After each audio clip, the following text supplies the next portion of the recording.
Back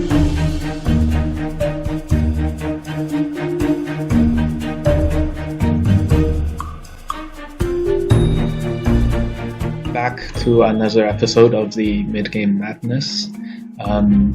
Today's episode is going to be a little bit different from the previous few. Today we're not going to be playing a live game example.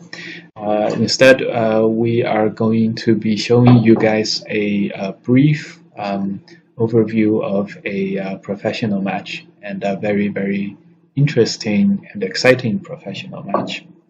Now, before you get started, before you get worried, don't worry, this is not going to be focused on technical aspects. There's not going to be, very, very deep variations and things like that. Instead, we're going to be focusing more on the psychology of the players, how one feels going through the game, and this way we can relate to these awesome professional players, and also play better in our own games going forward. So the game we're going to look at is the LG Cup semifinals between Ke Jie and from China and Byung-Sung Il from Korea. Now, today's episode is named the Zombie style. And it's one of the most scary and one of the most interesting ghost styles that we can come up with, or that we can face. A very good zombie player can feel like as if you just cannot ever defeat him. He always finds a way back, no matter how far he seems to be behind. First, let's recap let's give an overview of what the zombie style is. As the name suggests, the zombie style involves a corpse. In Go, a corpse is a dead group, a group that is not going to be able to live. A corpse is created. A corpse usually has a lot of agi left, because in most groups that are getting captured, it's not taken off of the board, but it's surrounded. So as a result, and because capturing such a group is very large and creates a lot of points for the opponent, the possibility of taking those points away, the possibility of reincarnating that corpse is a potential loss for the opponent, and that is what we will call a corpse leverage. Corpse leverage. Now, you might not think that a dead corpse has any leverage over something that's alive, but on the Go board, the saying that you cannot kill what is already dead really, really applies very well. And so it's actually true. You can't kill what is already dead. You can only confirm that the group that's dead is actually dead. So this involves spending an extra move usually to make sure that all the agi is gone, maybe to expand a little bit on the territory, things like that. So as you can tell, confirming that something is already dead isn't very valuable for a player. So you're basically wasting a move as long as you're not creating any new territory. And Go is a game where every move is very important. So here we have a situation where the player who has lost a group can, in one way, make use of the agi or the corpse leverage to score some gains. And there's several ways of doing that. One is to if the opponent defends a group, um, he wastes valuable resources that he could be using to contest other parts of the board, and that is the most common way that lower in the skill ladder corpses are used, or are not used. So it's used by not being used, because you do not have to do anything. Your opponent automatically spends another move or two just to try to capture the stone. So I imagine when we really started learning, we always played that one player who always wants to capture and take the stone off of the board whenever he captures something. So and this can happen throughout the skill ladder, throughout the difficulty level. So you can play very slowly, too slowly. Especially when you think you're ahead, and especially since you think you're way ahead after capturing a large group.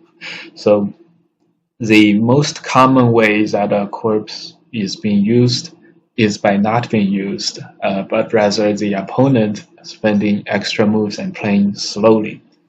So if your opponent is relatively strong and relatively alert on the go board, he will, of course, still keep fighting. In that way, the corpse RG or the corpse leverage can be used to make valuable exchanges when other fighting happens at the other parts of the board. So sometimes the corpse can straight up come back to life through a mistake. Other times, the corpse actually can be used to help us, the one who lost the group, fight elsewhere. A few exchanges can be ladder breakers. They can be some key moves that you needed just a little bit to surround something of the opponent, or it might help one of your other groups to escape and make life. And that occurs much more often than it seems, especially the possibility of losing two large dead groups, especially if you tend to lose your groups a lot, which I tend to do.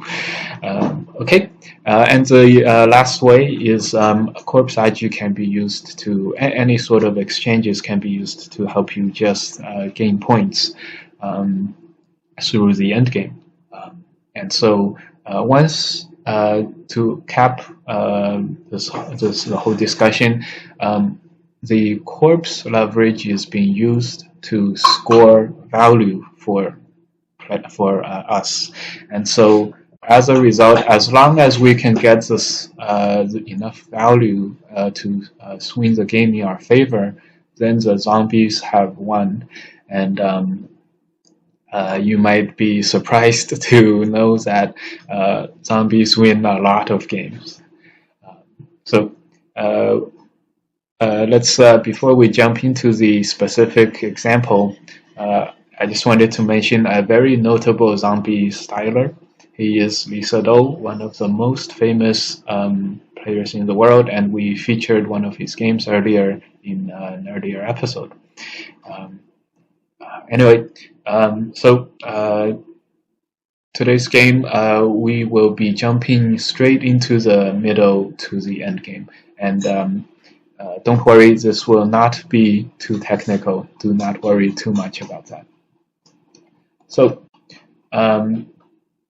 this game started with White or Kejie playing a very territorial style, and his opponent Byung-sung Il playing a very influence concentrated style.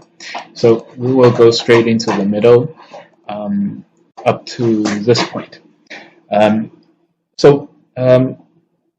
Stylistic wise, Ke is a very light and fast player. He's very quick at grabbing the important parts of the board.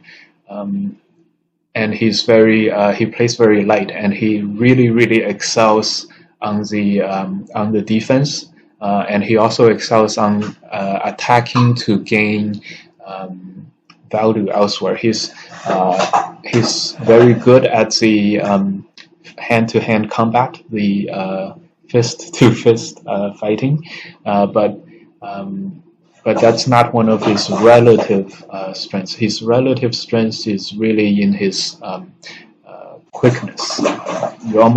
You can never really like grab hold of this guy's stones. Um, Byung Sung Yo, on the other hand, he is the quintessential solid attacker. His moves. He likes to grab some territory. He really likes to attack, and notably he likes to do frontal attacks, which is sort of chasing one group of stones all over the board. Um, uh, something like that. Frontal attacks. He is not looking to, playing like exchange something here so that I could get something elsewhere. He is really looking to. He excels and he looks for the fight. Um, yeah, especially the attack. So we have a very clear contrast of styles, and these two players have played a game that really played to their most comfortable styles, with Ke playing very quickly, having a lot of territory and weak groups to deal with, and Byung Il having the opportunity to really attack a weak group. So right now, the middle white group is under attack, and the AI has white at 70%. So a relatively even game. The LG Cup has 6.5 points Komi, so one less than what the AI uses. So the game is very close. Um, we will play a few more moves, and note how in these following sequence of moves,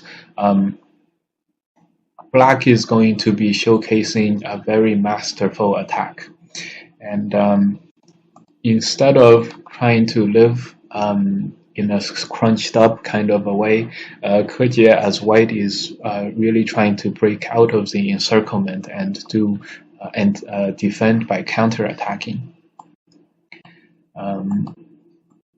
I will quickly go through this. So right here is the key juncture during the game.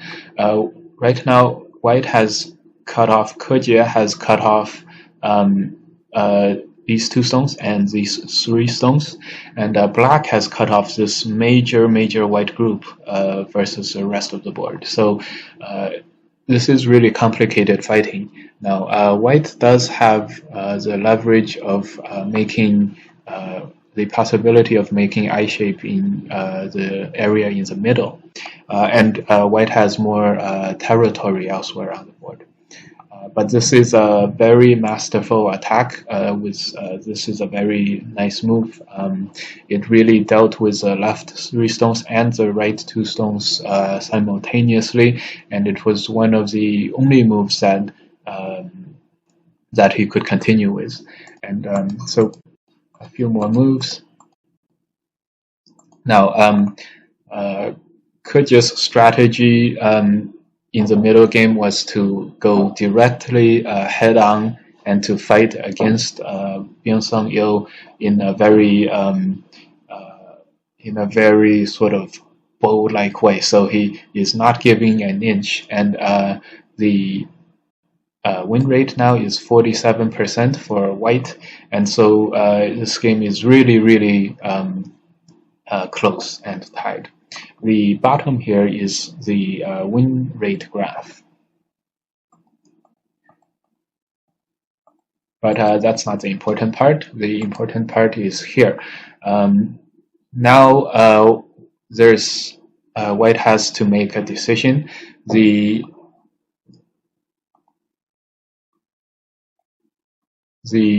so white played this move. Um, Now the best move recommended by the AI is a move here. Um, this looks really weird, right? And the reason is black can play this move to move out on the left side, and black can play a move to kill the white's right side group. Um, and so this move is an attempt to sort of square both sides, um, and you know, just to keep uh, keep the situation intact. Because remember, if white can keep everything alive, then black has not enough territory. If um, but if black captures one of these groups, obviously black is going to be doing very well. Something like this is very difficult to play, and in the game, Keja played this move to take care of one side um, uh, surely. Now, the result is white lost the entire right side group. Um, this is 13 stones plus all the territories that came with it. And so this is where the corpse is created. Now, white did not plan on this, but during the middle game fighting, it's a testament to black's skill that he really captured one of white's groups and captured a group from the top player in the world. Without his opponent, letting it happen. So this is a lot of territory, and so now black has jumped ahead.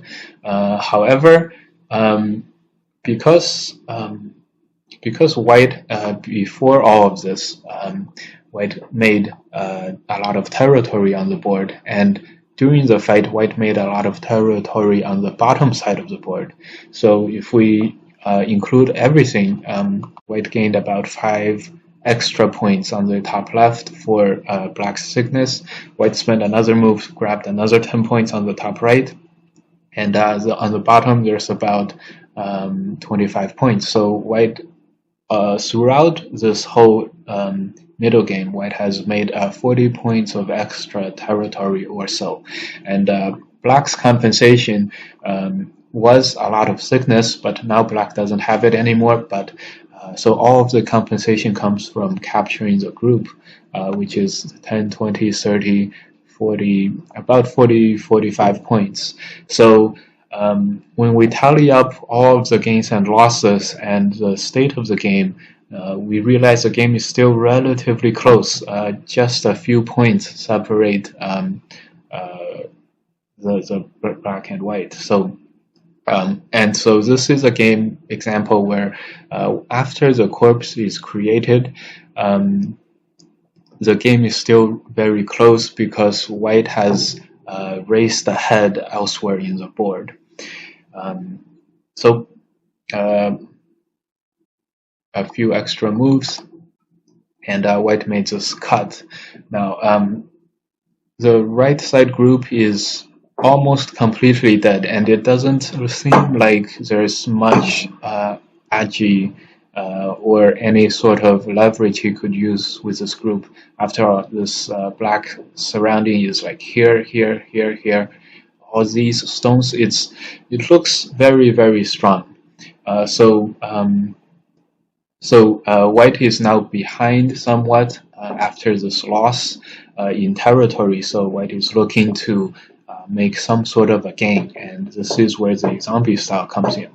Now, if you and I played, we probably would lose to the first level of the zombie style, and that is we would be, as black, being so happy that we captured a group that we would play very defensively and just simply lost without any contest. Where I would be playing some defensive moves, and then white would gain a few extra points, and we would, to our dismay, find that we're actually behind later in the endgame. So, to Black's credit, he did not do this. He instead, so after white cut here, he's supposed to, Black is supposed to fix the problem on the top group, but instead he played this move. He made a very deep reading, and he decided to play the most efficient territorially greedy way of fixing. And so if Black is able to completely live without any problems, then Black would be further ahead on territory. Okay, let's see. And the deep read that Black made was the reason he played this move was exactly how it played out on the board. Right here, Black has a way of living by playing here, and then here. So he has a way of capturing the 3 stones, and so when Black tarries in the game here, making another eye there and a potential eye here, he basically has lived, and the 2 stones he played here are very big territory. So right now, if white cannot get any more gains from anywhere else on the board, he would be very far behind on territory. Very far being 5 to 10 points for pro very far. Anyway, so right now the AI is suggesting something here. Black lives, and then white plays another move here, and it thinks white has a 40% chance of winning. Now, I'm sure when white plays 1, Black would answer it. It is not Black's intention to give any ground. And so, with this in mind, Black's evaluation of the game is that it's still a very close game, and so he will likely try to play the best. His strategy is to try to play the best move that he can. Do not give an inch. Of course, white is a little bit behind, so he definitely will not be giving an inch as well. So this is a very annoying move. And now the corpse is beginning to show itself. I'll show you guys the game. It's very well explained. So when white plays this move, Black has to make this make his upper group live, or else white will capture that 1 stone and then Atari there. Remember, Black thinks the game is still quite close, which it is. So Black is So Black is trying to play the most territorially sound plays. So he is doing this peep. He wants white to connect back and then defend. So any territory once. Now the AI now finds white being at 80%, which means the AI has found some good move. And honestly, this move is very difficult to understand. However, the important thing is white is using the dead group here and the possibility that he can come back to life with something like that. He can now cut off Black's group. He is trying to score some territorial gain on the upper on the middle territory here. So if something like this were to happen,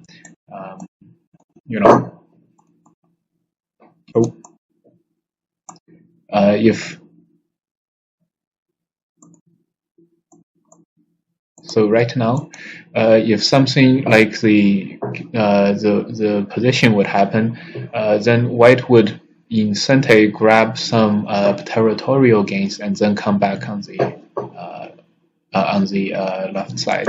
And so, and remember, he needs about 5 to 10 points of gain. Now, that move is a blind spot. Almost nobody has ever would ever be able to know to play there. I still can't tell what this move does. Even after the computer shows me.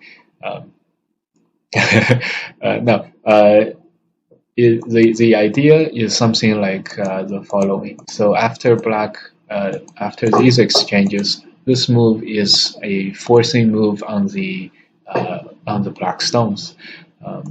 So anyway, white played these, and as black, he has always played the strongest continuations possible.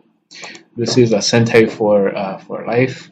Now you can see the corpse beginning to become useful. This move fixes the cutting point, forcing black to make life on the upper group. Now the win rate is now 54% for black, so the game is extremely close.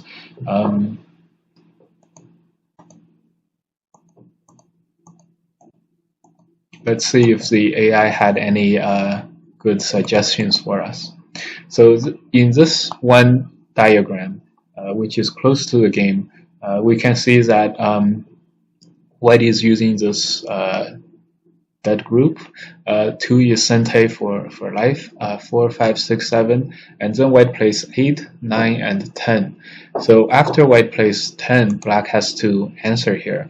So in this case, white is using this dead group's agi to play this 8 move as an endgame. Remember, before, if white can only make this turn, now when white plays here, white can play this move and make this group alive, and so the threat of this group coming back to life is what made the move possible, and this move gains quite a bit of territory, at least 5 points. So now the game would go back to being close. The endgame would follow as this.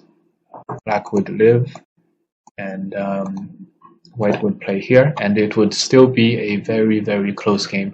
Remember, white needed 5 to 10 extra points, and the endgame moves there is certainly at least 5 points. So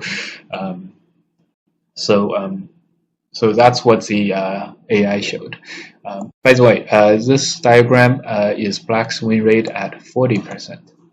So given that white gets that endgame at gain, then he has already made a comeback. This is saying that black can't use this time to cut off the top. Black can make this cut in the middle now, but he has to fix his group, and white can extend at 6, and this is a complicated liberty fight between the black group and the white group.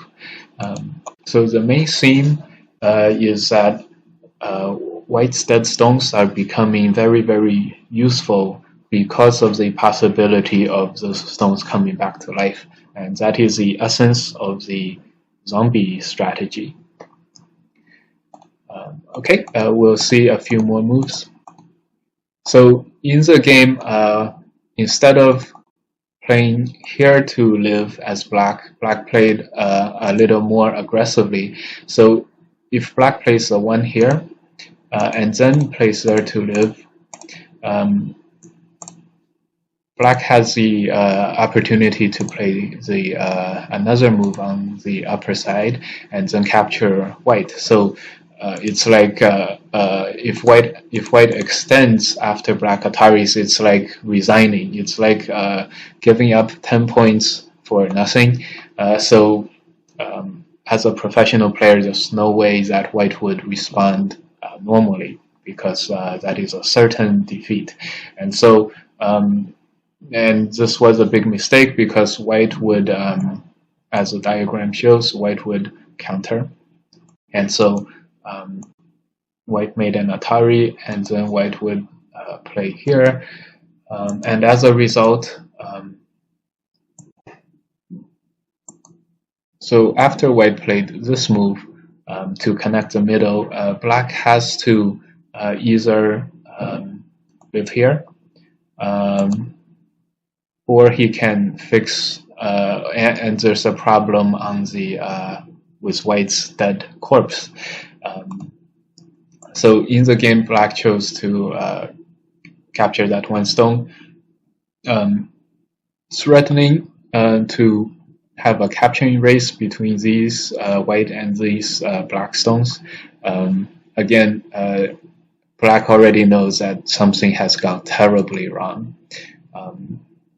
So we can see by the diagram here, in the complicated fight between the liberty race between the black group and this white group, after white plays 10, I will play this out for you guys, and black is behind by 1 liberty, and so once white played this move,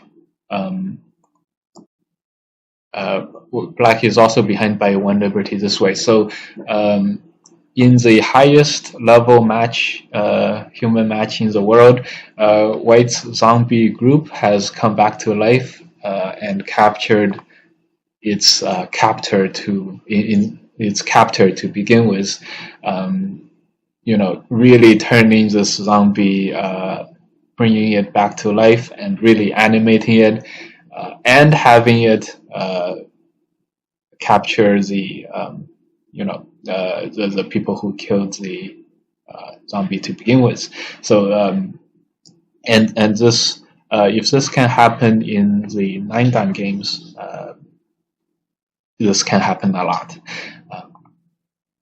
And so the game basically will end soon. Black's last hope was to capture this entire white group. Alas, it was not meant to be.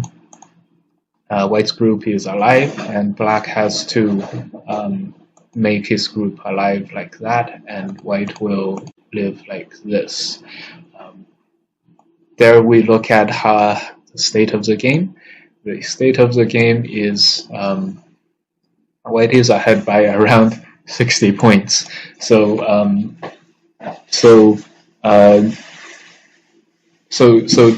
through this complicated fighting, white really took advantage of the leverage that his dead group created, and counter captured the black group. So this was obviously tremendously well done, and this is a very, very large swing in the score of the game. So I hope this was a very good example of using a group that is already lost to our advantage. And in this game, Kejie used every resource he had almost perfectly. Black played a few questionable moves, but they were the strongest moves he could think of, and white is very lucky to have come out with this victory. Now, with a little bit of luck, the swing was at least 60 points in white's favor. So, you can really do make some of the magic happen on the Go board. And so, the biggest takeaway that I have from this is that do not be too despaired after you lose a group of yours. The game is not over once a group dies. There's ample opportunities to make comebacks. You can, if the professional players can swing the game that much, at the lower levels we can definitely swing the game much more. And so I encourage you guys to go out and do not give up. Um, the the best opponents are the opponents who give up very easily, and so so if you do not give up so easily, at least you don't have to resign, right? So. Good luck to you guys, and I will definitely try to